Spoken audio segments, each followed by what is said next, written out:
Some people like to spend New Year's Eve on the prowl, doing the things they would never do the rest of the year.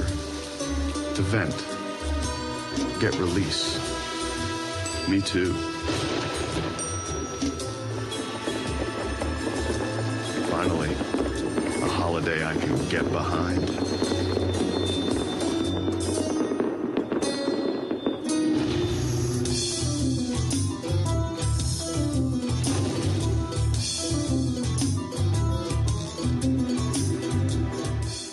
Finally, a holiday I can get behind. It's scary to hear Dexter say that, huh? And frankly, sort of really awesome. In case you're wondering what this is I want to welcome you to a bonus edition of the Dexter Wrap-Up. It's sort of a bit of a catch-up, slightly nerdy edition, because we're not talking about an episode of the show that you saw on Sunday. We're talking about Dexter Early Cuts, All in the Family, which has just been nominated for a Producers Guild Award for the Best Web Series. Yay! It's an, in case you're wondering what it is, it's an animated version of Dexter, and it tells stories of our favorite serial killer before season 1. So it's slightly darker. You know, he's more like the alien in a strange land that you remember from season 1.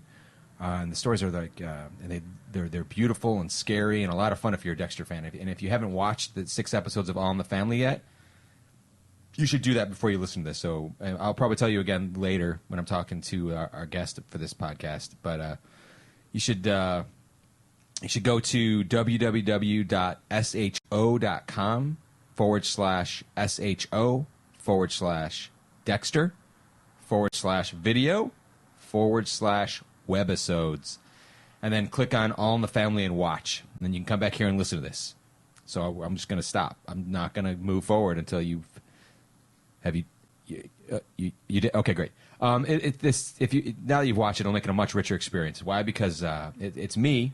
I was the writer of the All in the Family, the Early Cuts. It's me talking to artist David Mack. He's an amazing artist, a comic book guy. He of Kabuki and Daredevil and Swamp Thing and Alias and Justice, all sorts of stuff. And giant comic book fan that I am, I was thrilled to be able to work with this guy. So, and who am I? I'm your host, Scott Reynolds. I'm a writer-producer here at Dexter. I wrote the script for, I was asked by Trevor Noren over at the Showtime offices in New York to write these Dexter Early Cuts, and it was a big honor to finally be able to do it. After the interview with David Mack, we're going to do something I think you're going to like. We'll finally air that lost Q&A from the 9th podcast, remember the one with Ray Stevenson? In which I asked the questions from you, the fans, about episode 708, Argentina. And I asked them of the writer of that episode, Erica Mittman, and of course our fearless leader, Scott Buck, showrunner of Dexter. Finally, right? I mean, I got so many Twitters from people saying, what happened? What did my thing break? And no, it didn't. But now you have it. So, if you're ready, let's go talk to David Mack.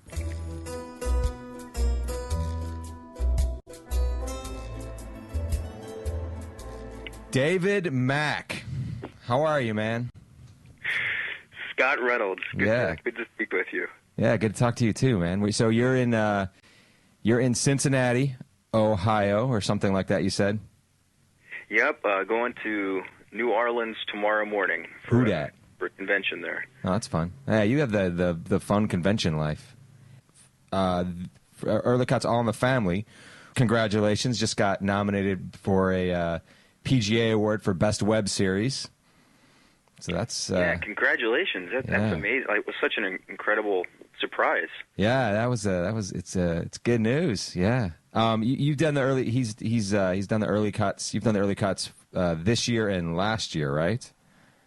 Yeah, last year was the first time I did it, and I did it with another artist that I work with on Daredevil, Bill Sienkiewicz, and we did 6 episodes together with Tim Schlotman doing the script. And this year, I did the whole thing myself with your script, which was a joy.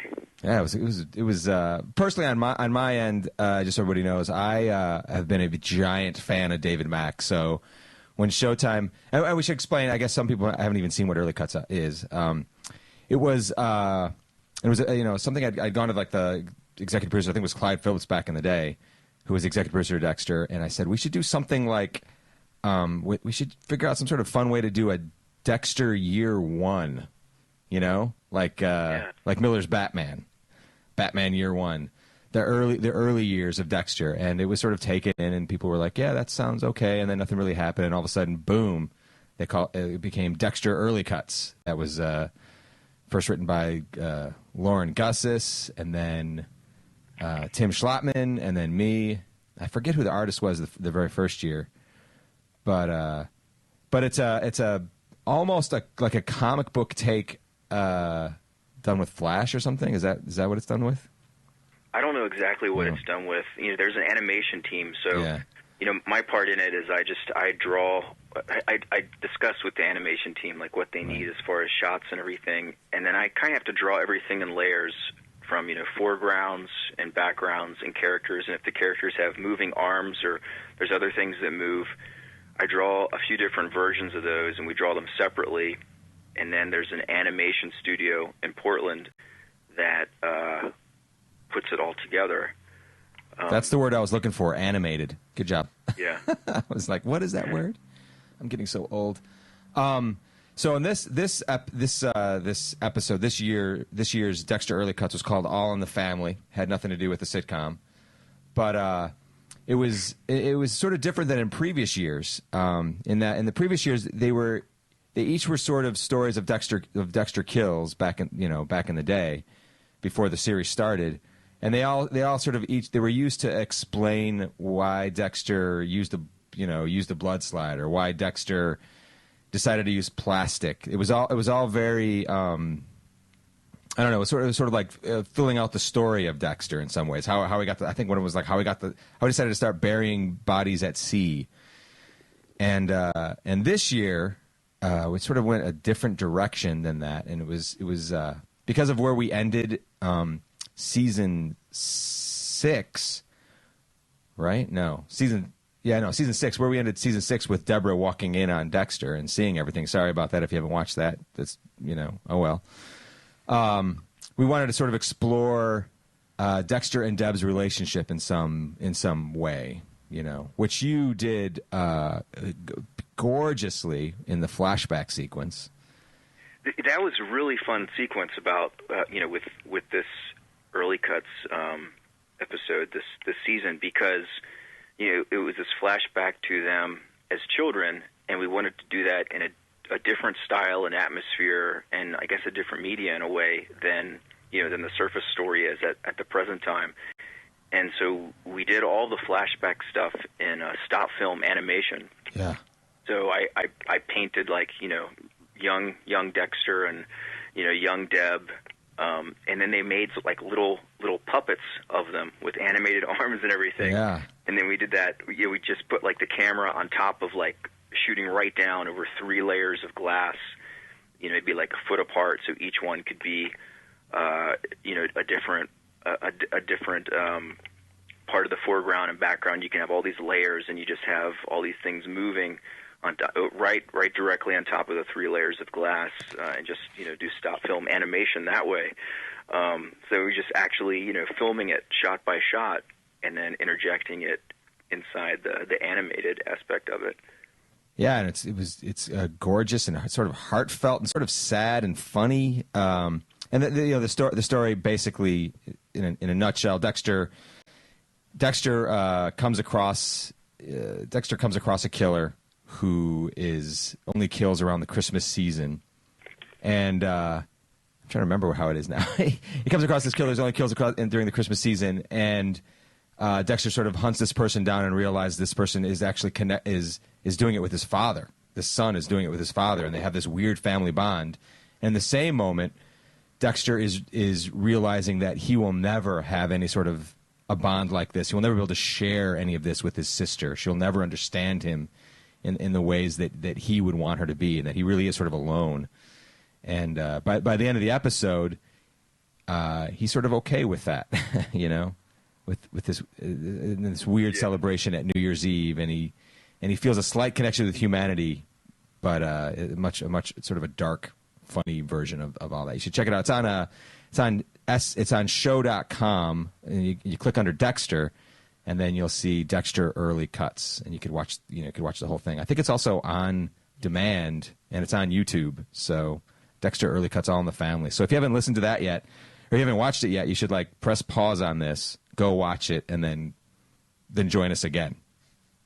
Yeah? Yeah, I should mention that at the end of every Dexter episode, or like the last few that I've seen, at the very end of it, they run some art from our season of Early Cuts and mention it. And I should tell people it's painted art, so it's like watercolor and stuff. So those images, those painted images of Dexter, they see at the end of the episode.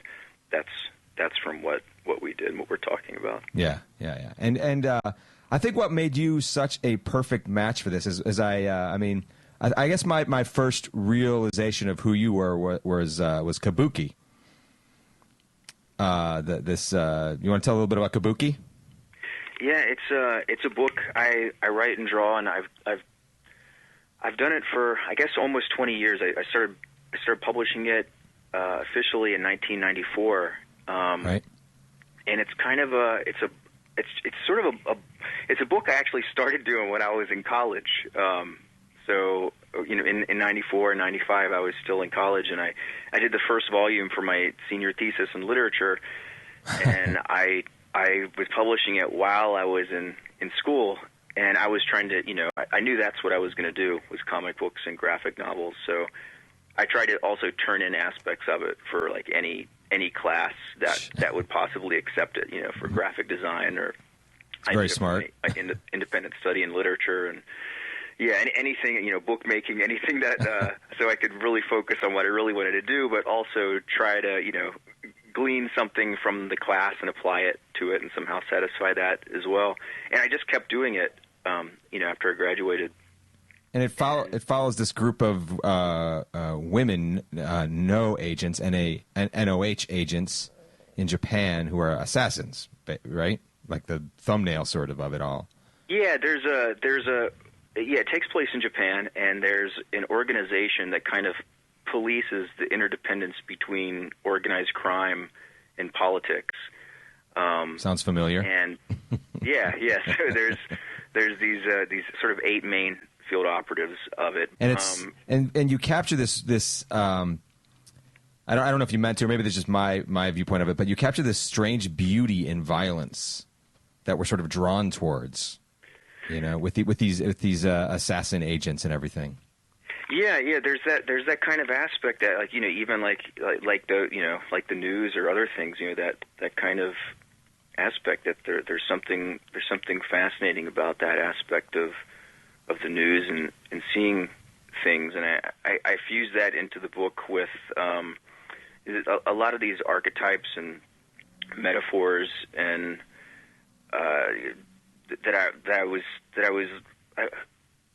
lot of things I was sort of going through personally. I think that I can look back now and see inside the book, that I was maybe working out at the time, that right. Very young version of me, but kind of using a lot of the visuals and archetypes of Japanese mythology at the same time, and kind of filtering it through that lens, so that there was something kind of iconic and metaphorical to put all of this stuff into, and in a way, talking about your own culture through the lens of talking about it through another culture. Right. So you can sort of do it a little bit more comfortably, and with this idea that it's kind of in the ambiguous near future, you could kind of turn the volume up on what was happening currently in your own time, in your own culture, and gives you a little bit more, license to, draw attention to certain things about it, more freedom to play, with it to make a point. Yeah, I was just reading it over again just recently, and it still feels very now.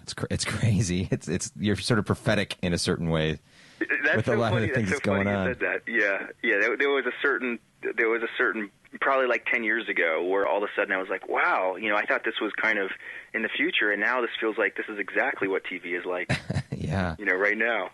And I guess why it's so great that you were doing Dexter, because Dexter also sort of has this weird line of this sexiness of violence. I mean, we're sitting here, we're watching Dexter Morgan mete out justice, by capturing people and wrapping them up in plastic and, killing them. And we're sort of rooting for him to do this, even though if you really stop and think about what you're looking at, it is sort of horrific.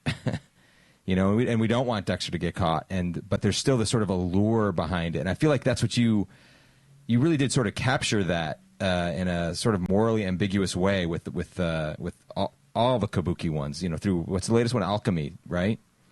Yeah. The newest one is called The Alchemy, and that one's kind of different. It's interesting that you mentioned, that kind of ambiguity and the violence, and because a lot of it is dealing with a certain amount of, I guess, crime. It's kind of a crime story in a way, and maybe an espionage story to a degree. So there's a lot of these political characters and criminal characters, and then in the midst of it, these operatives are doing perhaps some ambiguously moral things, but they're surrounded by other people who are so bad that you're still rooting for them, and it by contrast makes them seem like the good guy in the same way, like the same parallel that you drew with Dexter, probably. He's doing all these horrific things, but in the context he's doing it of everybody else being, seemingly much worse than he is, then he looks like the hero. And then there's that whole you've got some father stuff going on in with Kabuki herself, for sure. That sort of wraps around Dexter a little bit, also. Yeah, that's true. Yeah, there's definitely parental stuff and identity issues. People being adopted. A lot of identity issues with Dexter too. Yeah. So yeah, it was on my end. It was a very perfect fit. I remember when I was I think I told you this when I first met up with you in person.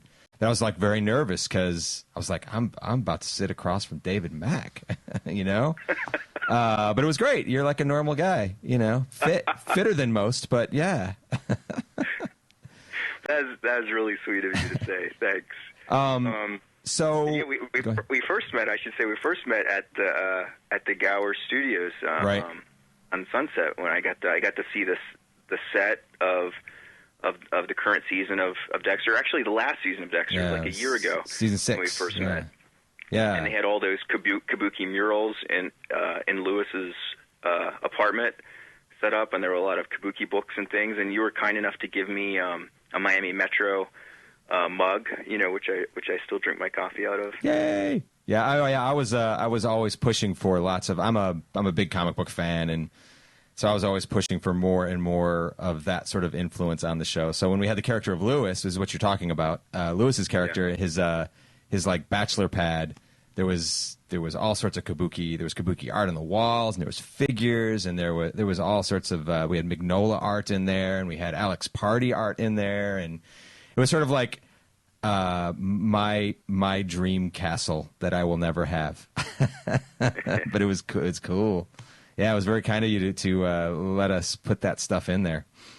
Yeah, it was the set designer Kevin England sent me a message about that. Probably a year and a half ago or something, and said, "Hey, I designed all this stuff, and here's this giant mural based on one of your characters.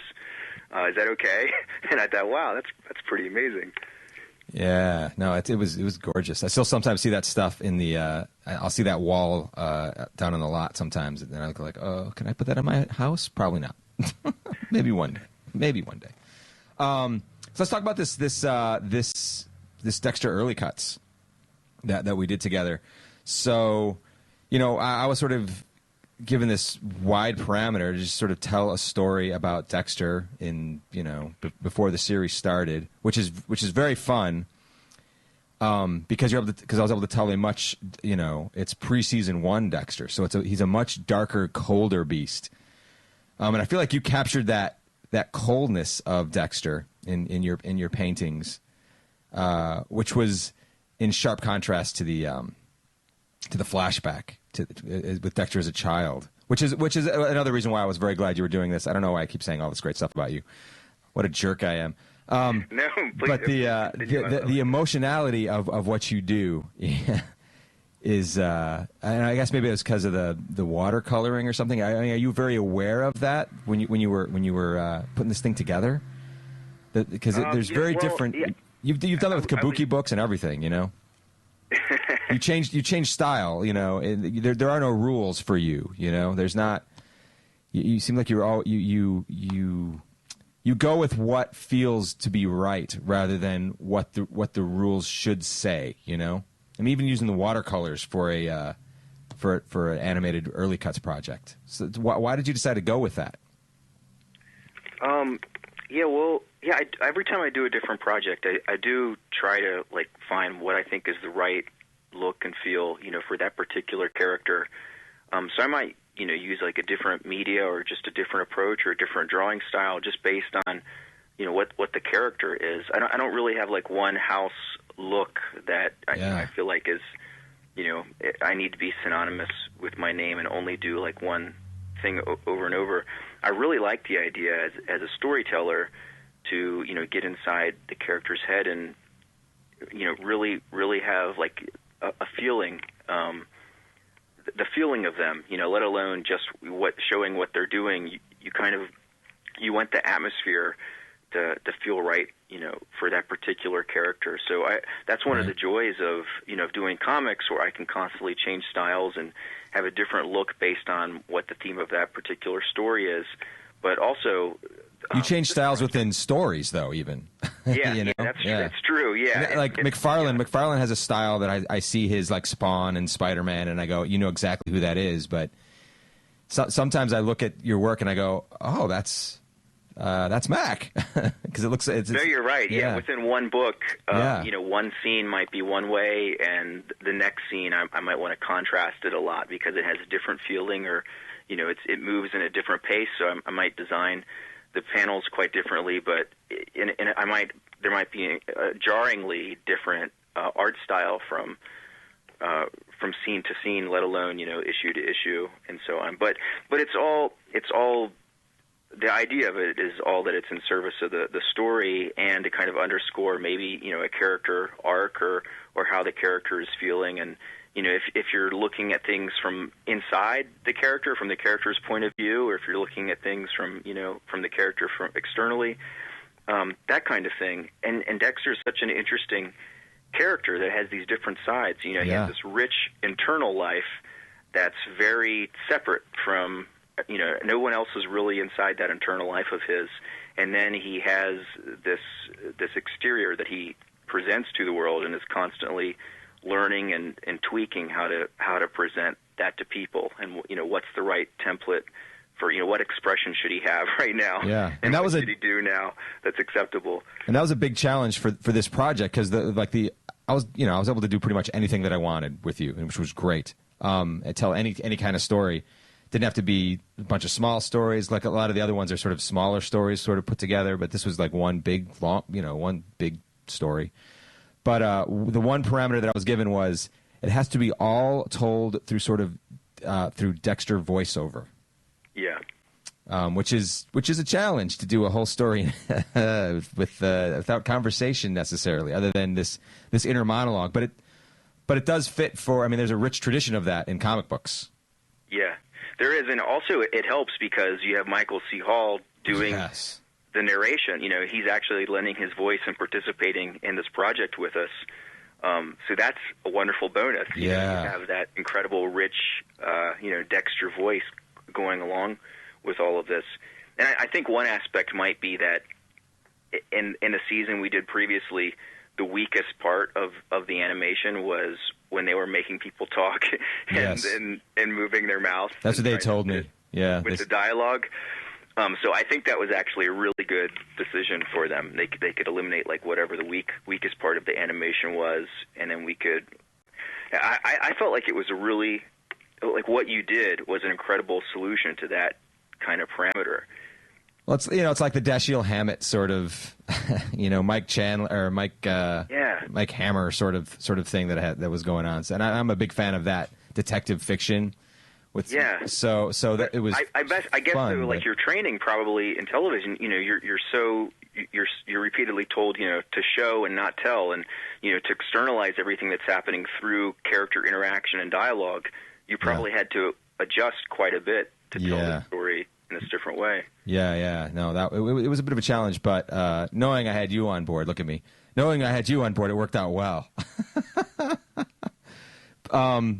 So what we were talking about? We're talking about your decision to go with watercolor and such with this episode. Yeah, it just gave me a lot of diversity, like an option and like a freedom to do a variety of things, because I felt like with the watercolor paint I could, number one, capture the character's likeness. Right. I can use gradations of tone and so on. So it's not necessarily like a harsh black and white, crude line drawing or very raw line drawing. Right. If I don't want that, and as a base, I kind of have like a realistic approach, but not super realistic. The watercolor allows me to kind of abstract things, and you get like the natural abstractions that happen with watercolor, coagulating, and these really fun, ridiculous, chaotic things that watercolor does, but at the same time, it felt very fluid. In a way, yeah. Yeah. So there's something when I use watercolor, there's something incredibly abstract and realistic at the same time. It's almost like out of this weird chaos, some order is happening. So you can look at it for the most part, and you can see like a Dexter likeness, but it almost feels like, why should there even be a likeness? Because there's all these splatters and there's all this water coagulating everywhere. But it's still, I can still make it feel like it looks like Michael C. Hall. And then starting with that base, that I can abstract from there. At some points, if we want, to do silhouette, we can do silhouette, or if we want to do some scenes that are, like inside the house, I'll try to use, or at nighttime, I'll try to use like all blues, or, and give you this really, fun, dark, monochromatic, blue feeling with things. And then you also have like the Miami lights and the nightlife at lights, and you can, just use all these wonderful colors and kind of have them, spilling and streaming across the page. And on top of the watercolor, I can then add like acrylic or colored pencil and a variety of other things, on top of it. And then when we get to the flashback, suddenly, you used like photographs even at a certain point, huh? Yeah, like with the doll parts and. We use three-dimensional objects. Yeah, we actually. There might be some photographs, but I think for the most part, those doll parts, those are actual dolls. Yeah. We went to like a secondhand store, bought a ton of equipment, and came back in the studio. We cut up all those dolls that Dexter cuts up in the story, and then we retaped them. The story is that Dexter was caught. The memory that he gets caught by his sister while he is out stalking for a killer that he is sure is out there that's killing hookers and johns basically. And as he's doing it, he comes across his sister who is working Vice, and he feels exposed in front of his sister, and so there's a chapter in it. I forget which is it. Chapter 4, I think it's number 4, yeah. Where suddenly we go back in time, and it's Dexter who gets who's I think 10 years old, and his sister's like 6 and or 5, and he gets caught cutting up or stealing his sister's dolls and tearing them apart into pieces, much like his brother did. And at that point, Dexter had no idea why he had this strange compulsion to separate people into parts, separating dolls into parts, and put them in separate little spots. Which, of course, after season 1, you come to understand the reason why he had this compulsion was because he saw his mother chainsaw to death. So is this weird memory he's trying to figure out how to handle. But it's like he's exercising it or trying to correct it at the same time or something, or relive it, but relive it now in a way that he's in control of. Yeah, but without even the conceit of season 1 was Dexter didn't remember it. He didn't know what this was, right. and Brian, his brother, took him on this journey to remember who he really is and such. But it got in deep. So suddenly in that section it became very sort of real and not real, and like you said, they were sort of puppets you were using, like shadow puppets almost.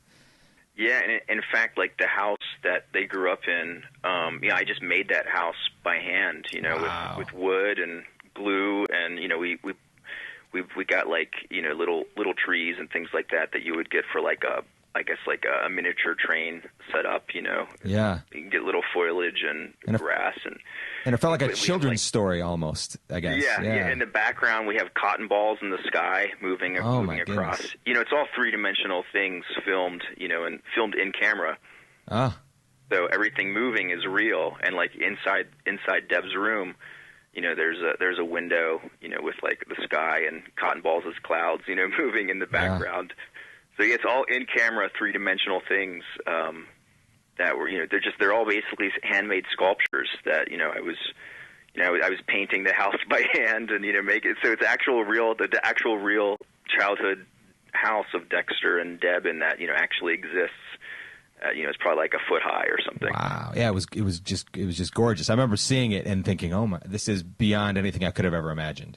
That's great. That's so great to hear. I'm so glad you liked it. And so then Dexter, he gets caught by his sister, and she's about to tell Dad, and he and Dexter knows if Harry finds out, who knows what Harry's going to do, because Harry knows what Dexter is, and so he convinces his sister, "Can you keep this a secret?" And he makes sort of a deal with his sister that I think you handled beautifully with the what happened. He glued all the dolls back together and had to play like Barbies with his sister, which is to play dolls with her. Yeah, so he's kind of an unwilling participant playing with the dolls with her, and then we had to tape all the dolls back up. But all these old dolls are they give such an interesting atmosphere to the story, and especially when they're cut up and then when they're retaped together, they're so and so some of them have the wrong legs and the wrong heads and the wrong bodies, so it looks extra weird. But Deb doesn't care, because Deb's looking for to connect with her brother, and Dexter, even back then, you could tell that he was, if there's one person you could say he's fond of, it's Deborah. Yeah, it was that was gorgeous, and then of course it brings us back to real time on the show, but yeah, that's a great like little microcosm, parallel to what's happening right now. She finds something and is disappointed, and she can deal with it as long as he will connect with her, as long as he will tell her things or connect with her or participate with her. She's willing to deal with that, just like when they were children. Yep. That there was some sort of hope. Yeah, that was sort of the hope, that this was sort of like this weird connective tissue between season 6 and 7, that Dexter thought he could never really share himself with his sister, and season 7 is about Dexter sharing himself with his sister. How's that gonna end? Pretty exciting. So then when you get back to the end, it turns sort of darkly violent when Dexter goes and kills this this dad, which is sort of amazing too. How did you end up doing that? Because you were saying earlier that you were worried about a lot of action in it, and I suddenly thrust upon you Dexter killing dad and brother and there's kind of a lot of action in the last episode, which I think it all came together well. I think there's the right combination of different things in each of the episodes, which is very different from one another, and then finally in the last episode things come together and resolve themselves. The way I did that is I had one of my friends who's a painter. His name is Jason Sean Alexander. I had him model, like he sort of acted as the bad guy, and I acted as Dexter. Oh, did you do it like you said you did this in the back of like Baby Melt or Meltdown? Yeah, and Sunset. There's a drawing. There's something called Draw Melt every Monday where there's figure drawing on the side of Meltdown, and it's run by this friend of mine named Satine Phoenix. Right, she's a great artist. We were there drawing, and then my friend Jason Alexander was there drawing, and then she took photos of us just acting out every scene with me as Dexter and him as the killer, and so I just had like a variety of different shots of us acting out like the fight sequence exactly how you had written it, and just a variety of them, and then I just took those home and kind of worked out the best way to do it, and close-ups and how it was going to work out, and it's nice to have like a model because he can like really inform the feeling of the character and kind of add something to the character just by their own body language or odd quirks that they'll do that kind of give you something richer to work with. Yeah, because they even move different. The old man father and the young. Yeah, it's true. Yeah, it's pretty amazing. I love that you just sort of you and a buddy sat in the back of a comic shop and acted it out. It's very fitting. You never know when things will hit you, huh? Yeah, it's there's no off switch. There's kind of no clocking out of this job. So, I really had to pace myself to.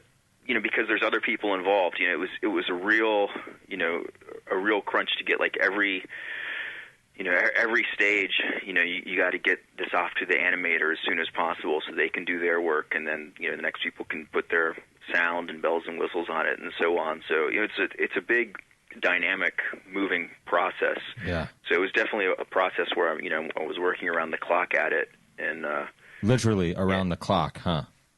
Yeah, absolutely.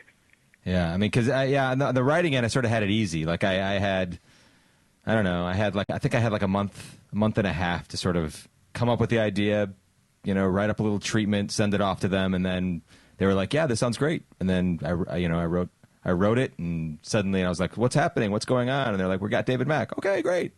And then by the time you got on board, how long did you have to get everything to them? Chapter by chapter. Well, it always works out a little different than you think as far as even though I had done it before. I think they'd first asked me to do it maybe like last October. Right. And I sort of had like with the Daredevil project I'm doing now at Marvel, I kind of had, and some other things I'm doing, I kind of had like this whole year like worked out. So I told them I didn't really think I had time to do it, and we talked about how it would work and so on. And so then they said I didn't have to start until this year, and we would have plenty of time, and so on. Yeah, I remember showing because if you go to show.com to the store, the Showtime store, there actually is a whole bunch of David Mack,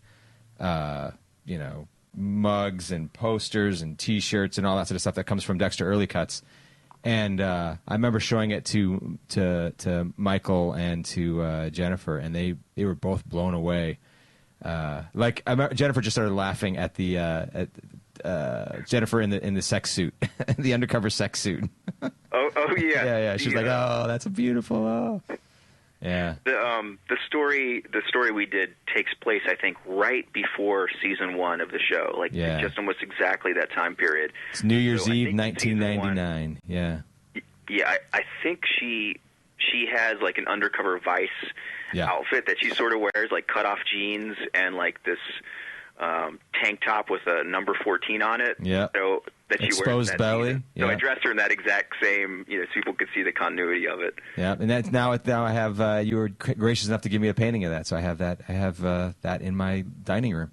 Thanks for giving me those goodies of the iPhone cases with my art. Oh yeah, that's right, iPhone cases too. Magnets and all those things. That was pretty cool. Yeah, it's fun. Your stuff is everywhere.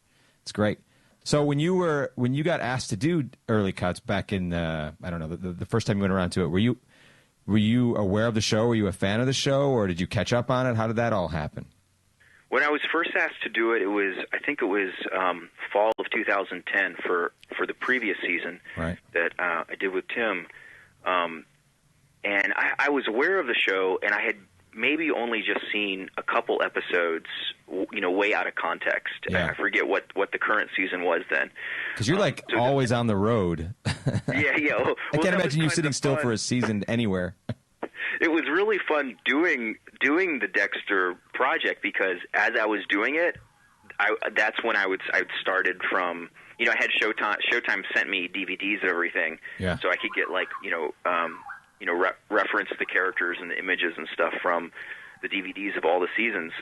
So it was really fun to be drawing all of these while I just immediately watched, all the DVDs of season 1 on one after the other while I was working on it. So you rapidly... Oh, that's even more amazing. You got to work on it while watching it. Totally immersed in the world of Dexter because, you know, I'm watching and listening to every episode. And did you kill anyone during that time? Or, you know, some weird fans come up to you at some of these cons.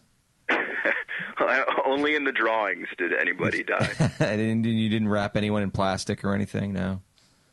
But sometimes I'm a method artist, storyteller. Fun. I should also say when I was first doing that first one, I want to give a shout out to Bill Sienkiewicz, who I did it with, and who was a huge help.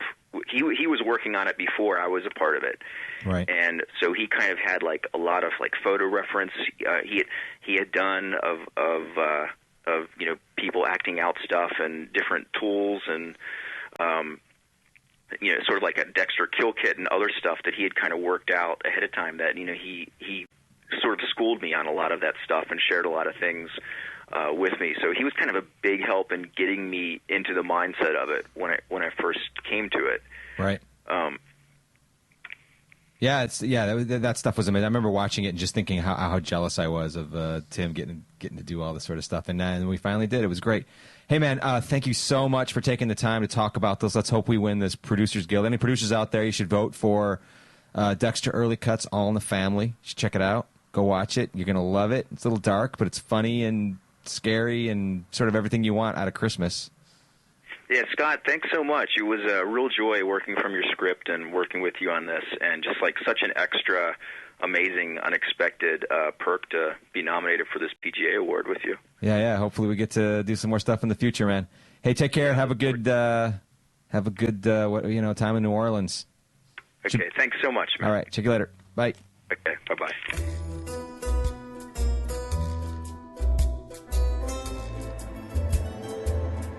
Hey, I'm sitting here once again, with Scott Buck. Hello, Scott Buck. Hello, Scott Reynolds. How you doing? I'm good, thanks. Yeah, me too. Good. It's good we're good. I spilled a drink on you this morning. Sorry about that. We're okay. Okay. And then also we're sitting here with the writer of last week's episode, Argentina, episode 708, Erica Mittman. Hi, how you doing? I'm good. Yeah. Thanks for asking. So, I don't know. You used to talk to ghosts, huh? You want to tell us about that? I worked on Medium before this. If that's okay. what you're referring to. We can talk about that if you'd like, sure. No, yeah. I'm talking about Medium. Or unless you're just talking about when I personally talk to ghosts, but, you know, I don't usually talk about that, you know. I worked on Medium, which was it was really fun because, you know, the reason that I wanted to write for television was when I was a kid, I was obsessed with moonlighting. Okay. That's my favorite show. What's their names? Bruce Willis and Sybil Shepherd. Sybil Shepherd, that's right. Yeah, you know, detective show. It was my favorite show when I was a kid, and I don't remember ghosts on that show. There weren't. Okay. There were not ghosts. However, Glenn Gordon Caron was the creator of that show. Okay. And so it was very exciting for me many years later when I got to work with him on Medium. Oh, right on. Yeah, Chick Egley, he used to write for the show before he went on to Walking Dead. Yeah, he was he worked on Moonlighting too. Yeah. He had lots of good stories. Yeah, I bet. Yeah. Yeah, it seemed like a crazy time, that moonlighting stuff. Yeah, it was. You know, it was one of those things where, you know, I was a little kid and I was obsessed with the show, and I didn't know much about, you know, the industry and the specifics. So how'd you give us a quick recap? Lots of people want to know how, because everyone's got different stories of how they became writers. Scott Buck had like a whole big cool thing. No, it was great. How did you get on board to become a screenwriter? Well, like I said, I specifically wanted to write for television because of moonlighting. Because of moonlighting, yes. From the time I was a little kid, I wanted specifically television. So you were not like a movie person. You weren't like I came out thinking I want to do movies. Not like you, Reynolds. No, I specifically wanted to write for television. That's what I wanted to do. Okay. And so I came out here and I started as an assistant, actually. And what year was this? Is that okay if you say? Yeah, sure. I came out here as soon as I graduated college in 96. 96, okay. And I took the first job I could get, actually, which was in casting for a while, and that wasn't really what I wanted to do, but I wanted to check it out. You know, I got a job. Casting judgment on actors all day long. Yeah, you're so nice and kind. Sad. I bet that was hard for you. It actually was. Yeah. You know, because I entertained it for a minute. It was like, oh, this is kind of fun, but it was so sad seeing the stack of like people who were rejected immediately because they weren't from like the top agencies or whatever else, and and the desperation. You'd get these little postcards that were like, I went to the producers for Buffy the Vampire Slayer, please hire me. And it's like, oh God, Well, that broke your heart because you are a genuinely very kind person. Yeah, thank you. That was tough. Yeah, it was. It was kind of it was hard, and so so after that, I got a job with an old friend of mine, Chuck Rosen, hired me as his assistant in development. Okay. And he had just hooked up with the show Dawson's Creek. Okay, heard of it. Yep. Yeah, and that was the first show that I was a writer's assistant on. It was the first room I was in, and it was an amazing writer's room to be in. Yeah. Kevin Williamson, Mike White, Dana Barada, Rob Thomas, John Feldman, a lot of people. All giants now. Yeah, who went on to do... I mean, they're no Scott Bucks. No. They went on to do fantastic stuff, and it was a really great first television experience. And also, like, this was the first show I was on. We did the whole first season, which is a mid-season, right? Kind of not knowing what the show was going to be. Which is weird for network TV to do the whole thing. Did like the whole cable. thing before it aired. And then, we aired. It was a huge hit, big success. And, you got the idea. I got the idea of like, oh, that's great. Isn't it fun? Yeah. Isn't this fun television?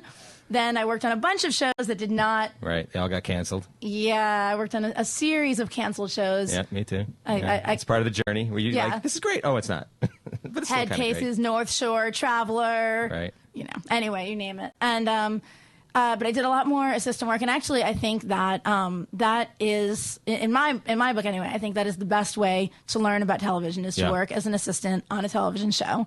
And agreed. I agree with you. Yeah. Work with the writers, see what the writers do. I mean, that's the way to do it. Then you started writing for Medium, and then you came on over here. Actually, my first writing job was on a teen soap called South of Nowhere. Right. Which was on, at the time it was called The N. I believe now it is called Teen Nick. Right. But it was a teen soap. Which was a lot of fun because it was my Dawson's Creek roots. Right. So that was a lot of fun. That was my first staff writing job. And then I went from that, did a kind of 180 onto a show called Legend of the Seeker. Oh, that's right. So all the nerds just had nerdgasms out there. Oh my! Yes. It was like Lord of the Ringsy, sort of cult favorite, syndicated fantasy series for ABC Studios. Right. A lot of fun. Had a blast in that room. And then went from there to Medium to here to Dexter. To Dexter, and you've been here for 2 seasons. It's good. This is my third. Third season. That's right. Yeah. I forgot. Well, this is season 7. Yes. Okay. Yeah. Season 7. So. We don't talk about season 8 yet. No. Hey, well, thanks for giving us that update on how that did. I bet you were a little. Let's get to the questions. Yeah. Okay. Sound good? Boucher on Facebook asks, why did it take so long for Deborah to finally admit her feelings for Dexter? I think she knew there was nothing good that could really come of it, that Dexter certainly would not reciprocate those feelings, and it was not a happy event telling him I'm in love with you or was in love with you or had those feelings for you. I think she would have happily kept it to herself if she could have. Yeah, maybe unhappily kept it to herself. Unhappily kept it to herself. It's not a good realization. Yes, no. Because he's her brother. That's right. Stepbrother. Adopted. There's no blood there. Come on. It happens. All right. Eric on Twitter asks, I don't know if you were on set or not, but maybe this can be like a generalized question.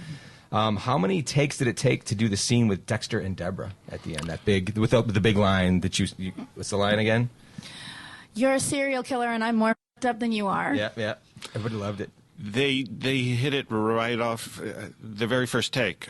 I mean, they did one rehearsal that was perfect, and then they shot it. And obviously, for coverage, they did quite a few takes, but I think, they knew exactly what they were doing from the very beginning. So it wasn't a matter of let's try to find how to do this. They both knew exactly what to do. Yeah, they're both pros. Romeo had said that he did something different than they'd ever done before, I guess, that they had.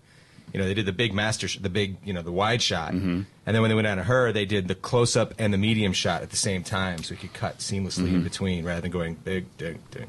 I guess I did large, small, medium, small. Svensk Monster on Twitter asks, when talking with Astor, Dex said he might have been different if he hadn't listened to Harry. Was this like a recent discovery, or do you think this is something he'd known for a while? I think throughout the course of the series, he's begun to question the way that Harry raised him. So I don't think it was something that he realized right at that moment. But over the course of the last few seasons, we've gradually seen him begin to reconsider the way that Harry raised him. Which is sort of oddly natural, right? I mean, even for normal people, we look back at how we were raised, and you think it's just normal, and then you start to wonder. Especially once you become a parent. Then you start to look at the way you were raised and compare it to how you want to raise your own child. Yep. It's very true. Yep. Perry Keat Tweets on Twitter asks, why did you have so many characters come clean all in the same episode? This goes to how these things happen, right? I mean, you had no idea. I'm looking at Erica. You had no idea that you were going to get the episode where, in a 53-page script, I think 14 pages are 2 scenes, which is very odd for this show. Normally, the scenes are pretty quick, but there's some big, long, deep discussions that happened, which, thank God, it went to you in some ways, and, this all worked out.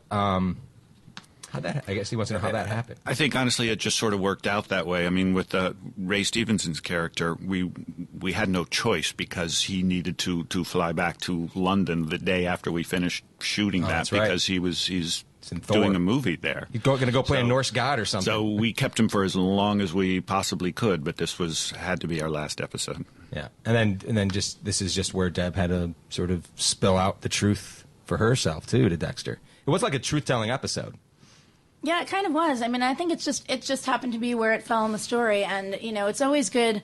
I think we all always like the stories where Dexter's worlds are colliding, where Dexter is juggling too many things, and I think everything, all of the things that were going on with him, Hannah and Isaac, and Deborah, just kind of Astor, and yeah. And the kids showed up, and it's just we love amping up the pressure on Dexter. And you weren't like disappointed necessarily when you realized, this isn't like a big actiony episode. This isn't a big kill episode. I mean, there was a kill that happened in the middle of it, but no. Okay with it. Yeah, action sequence. I would prefer dialogue sequences over all right, action sequences any day. Oh God, yeah. Yeah. Get out your sword. That was hard. Billy on Facebook asks, was it a conscious decision to hide the truth that Isaac was gay from the audience? No, not at all. We didn't want it to be a big, giant secret reveal, that he's gay. It's just a character who happened to be gay, and because of his lifestyle, that he's a Ukrainian mobster, that is something that had to be kept hidden from those people in his world. But we thought we, just sort of revealed it in a very natural way. We sort of revealed it in episode 4 when he pulled out he had that hidden picture of he and the guy, but it wasn't like. We didn't necessarily do it overtly there. No. Yeah. It was like, if you saw it, great. If you didn't, that's okay. Sam Likes to Rocket on Twitter asks, why doesn't any of Dexter's warning bells go off when he's with Hannah? Doesn't he know that she's dangerous? Deborah's right. Hannah doesn't exactly have a great track record when it comes with men. I think what I love about Dexter is that he's presented with the same dilemmas that we are, and yes, it's in his serial killer world, but I think we all have a tendency to be attracted to danger, and to go for possibly the most the most dangerous person, the most potentially wrong choice, maybe is the right choice for us. Yeah, that's also the most exciting person. Exactly. The Elf Herself 89 on Twitter asks, how different do you think Dexter would have been had he not let Harry dictate who he was going to become? Final question. I'll let you take that. I think it would have ended very early, very tragically for Dexter if Harry did not raise him the way he did. Yeah, I mean, if you remember, he started, was it season 1, or maybe it was season 2, I can't remember. I think it was season 1. Dexter got pissed off at a kid at high school, grabbed the knife, and out to the basketball court and was about to, flat out slay him. It seemed the only path for Dexter at that time was to enforce very strict rules, the code. Yeah, it's interesting. Well, thanks a lot for coming in, Erica. No problem. Yeah, thanks, Scott Buck, again. I bet you're wondering how you get your questions answered on the podcast. If you don't know by now, I'm going to tell you. You go to facebook.com/Dexter and post up your question. Or if you're into tweets, then hit us up at twitter.com/SHO_Dexter. But if you Twitter us, go make sure you put the hashtag Dexter wrap up with your question so we know that's the question. Do it Monday night at the latest, after Monday Night Football, whatever. We compile them Tuesday morning, pick the best of the bunch, and then we're going to ask away on the podcast. I also want to thank, of course, Rob Galuzzo, a.k.a. Rob G., the producer, sound guy for the podcast. I don't know what we'd do without him. He is the man. And he is also attracted to dangerous women. I'm Scott Reynolds, one of the writers on the show here. You can find me on Twitter at JSCOTTAMY, J. Scott Amy. Catch us next week when our guest will be Desmond Harrington, a.k.a. Detective Joey Quinn. It's good. It's funny. He does the greatest Ray Liotta impression that you've ever heard. And Rob G. has said this is his favorite interview. He talks about his great love of Deborah, the character, about his awesome tan line, and all those rumors floating around about Desmond. You're going to want to hear his answer to all those rumors that are floating around about Desmond. If you want to listen to one podcast next week, listen to this one too. Well, that's it. That's the end. But don't worry, it's going to happen again and again. It has to happen. Have a good week.